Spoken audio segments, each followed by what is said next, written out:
అదే RTV app వార్తల్ని క్షణాల్లో చదివే అవకాశం ఉంటుంది. ఒక న్యూస్ పేపర్, ఒక టెలివిజన్ ఛానల్ మీ చేతుల్లో ఎప్పుడూ ఉంటాయి. ఓం నమో వెంకటేశాయ. తిరుమల తిరుపతి దేవస్థానం అలాగే తిరుమలలో బ్రహ్మోత్సవాలు ఈసారి అంగరంగ వైభవంగా జరుగుతున్నాయి. ప్రతిష్టాత్మకమైన సేవ ఘట్టం ఏది ఉందంటే అది శ్రీ వెంకటేశ్వర స్వామికి ఇష్టమైన సేవ గరుడ సేవ. అలాంటిది నిన్నటి రోజు లక్షలాది మందం, దాదాపు 5 లక్షలకు పైగా జనం వచ్చారు, భక్తులు వచ్చారు. అలాంటిది ఒక సేవ టీటీడీ చైర్మన్ గారు, టీటీడీ పాలక మండలి సభ్యులు, టీటీడీ ఈఓ అద్భుతంగా నిర్వహించారు, ఎక్కడ ఏమి ఇబ్బంది లేకుండా.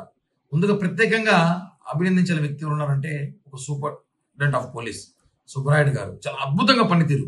ఆయన ఛాలెంజ్గా తీసుకొని ఈసారి బ్రహ్మోత్సవాలు చేశాడు. గతంలో జరిగిన ఘటన దృష్టిలో పెట్టుకొని టీటీడీ కూడా చాలా పకడ్బందీతో చేశారు.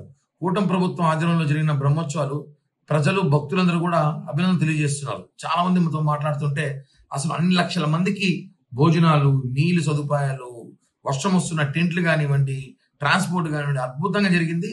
అసలు నిన్న తిరుమల తిరుపతి దేవస్థానంలో వాళ్ళు తీసుకున్న పనితీరుపై ప్రజలందరూ బేష్ అంటున్నారు. కాబట్టి అందరికీ, టీటీడీ యాజమాన్యానికి, చైర్మన్ గారికి, ప్రత్యేకంగా ఎస్పీ సుబ్బరాయుడు గారందరికీ కూడా ప్రత్యేక అభినందనలు తెలియజేస్తున్నాం. తెలుగులో న్యూస్ కి ఫాస్టెస్ట్ యాప్ ఇప్పుడు టోటల్లీ న్యూ అవతార్లో జస్ట్ 5 సెకండ్స్ లో కంప్లీట్ న్యూస్. సోషల్ మీడియాలో ట్రెండ్స్ కి one stop solution. Live TV app voice search option తో ఇప్పుడే డౌన్లోడ్ చేయండి లేదా అప్డేట్ అయిపోండి. యాప్ లింక్ డిస్క్రిప్షన్ లో ఉంది.